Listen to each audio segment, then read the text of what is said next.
Delhi police ने जो FIR दर्ज की है, मुझे भी मीडिया के द्वारा पता चला है, बहुत ही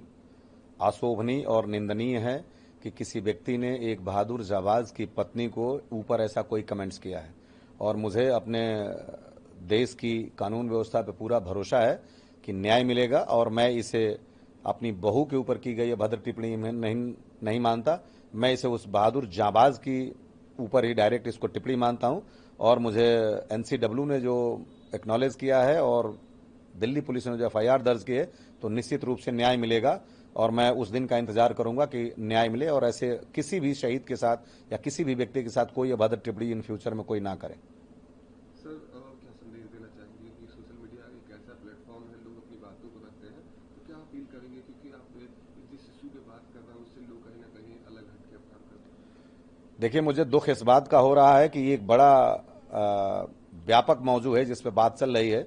ये बात लोग पैसों तक सीमित कर रहे हैं, मीडिया काट करके छांट करके और अपने टीआरपी के लिए चला रही है। मैं इसका खंडन करना चाहूंगा कि ये शोभा नहीं देगा। स्वतंत्र पत्रकारिता और निष्पक्ष, क्योंकि डेमोक्रेसी के चौथे पिलर है मीडिया, तो इसको बिल्कुल चीजों का तथ्यात्मक विश्लेषण करना चाहिए। और निश्चित रूप से इतना बड़ा इशू है कि आज हमारे पास सुबह से कम न जाने कितने फोन आ गए कि जो लोग हमसे भी ज्यादा पीड़ित हैं लेकिन वो अपनी बात को नहीं कह पाए, तो वो निश्चित रूप से ये उनकी आवाज है। और ये बड़ा ज्वलंत मुद्दा है एनओके का और उसके बाद सम्मान का। ये लड़ाई केवल सम्मान की है, ये लड़ाई कहीं पैसे तक सीमित नहीं है। और एक मीडिया में देख रहा था, लल्लन टॉप के यहाँ चल रहा है, सोनल पटेरिया जी हैं जिन्होंने काट करके सिर्फ इतना चलाया है न जाने कहां से कि हम अपने छोटे बेटे के साथ उनकी शादी करना चाहते हैं। मैंने 20 तारीख को, जब उनके पिताजी ने स्वयं इस बात का पहल किया था कि अभी 26 साल की उम्र है, क्या किया जा सकता, तब मैंने ये बात कही थी, ये सजेशन दिया था बीइंग परिवार का मुखिया होने के नाते, कि मेरी बहू, मेरी बेटी भी है और मेरी बहू भी है, और हम धूमधाम से उसकी अपने घर से शादी करेंगे। और मैं कदापि नहीं चाहूंगा कि वो अखंड वैधव्य को झेले 26 साल की उम्र में, और उसकी शादी हम धूमधाम से करेंगे अपने घर से, दोनों परिवार मिलकर। अगर मेरी बहू ऐसा कहती हैं कि मैं इस परिवार को छोड़ के नहीं जाऊंगी, इसी परिवार में रहूंगी, और उनका शादी करने का इच्छा है, तब मैं अपने छोटे बेटे के साथ शादी करने के लिए भी तैयार हूं। और तीसरी बात मैंने कही थी कि अगर वो कहती हैं कि जैसा कि कई जगह देखने को मिलता है कि जैसे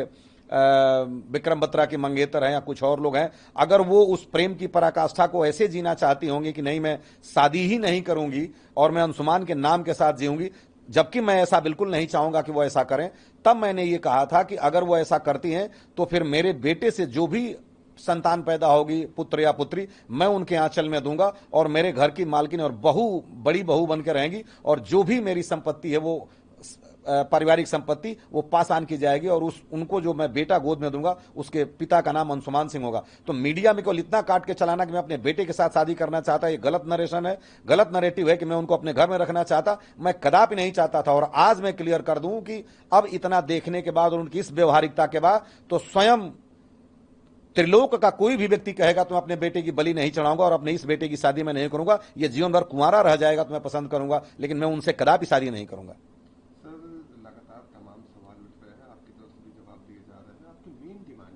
मेरी मेन डिमांड है, कोई पैसा नहीं, केवल सम्मान की लड़ाई है कि वो माँ बाप जो 25 साल 26 साल अपने बेटे को पाल पोस करके बड़ा करके एक ओहदे तक पहुंचाते हैं, अगर उनके जाने के बाद, क्योंकि बेटा जब जीता रहता है और वो माँ बाप का कदर नहीं करता, नहीं देखता है, तो इसके तमाम कानून है कि कान पकड़ करके अपने माँ बाप के भरण पोषण के लिए कानून कहती है। तो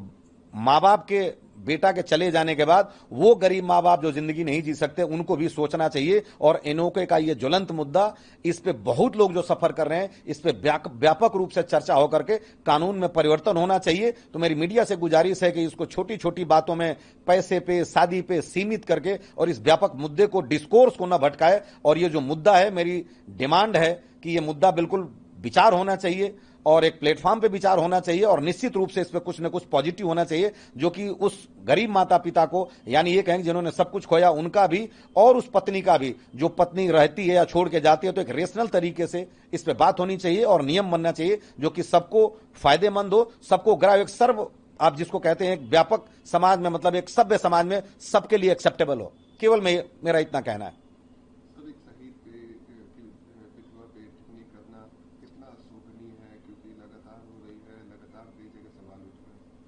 देखिए, मेरे पास ऐसा कोई शब्द नहीं मेरे शब्दकोश में कि मैं इस घृणित कृत्य का तुलना कर पाऊं। इसकी मैं जितनी निंदा की जाए कम है। आज वो मेरी बहू के साथ हो रहा है, कल किसी और के साथ होगा। बस मैं ये कह सकता हूं कि ये बहुत निंदनीय कृत्य है और ये जो भी कर रहे हैं मानसिक विक्षिप्त लोग हैं, उनको ऐसा नहीं करना चाहिए। और जो सरकार और पुलिस कर रही है उसका मैं स्वागत करता हूं और मैं उम्मीद करता हूं कि निश्चित रूप से न्याय मिलेगा। लेटेस्ट अपडेट के लिए हमारे चैनल न्यूज इंडिया फर्स्ट को लाइक, शेयर एंड सब्सक्राइब करें एंड यस, बेल आइकन को प्रेस करना ना भूलें।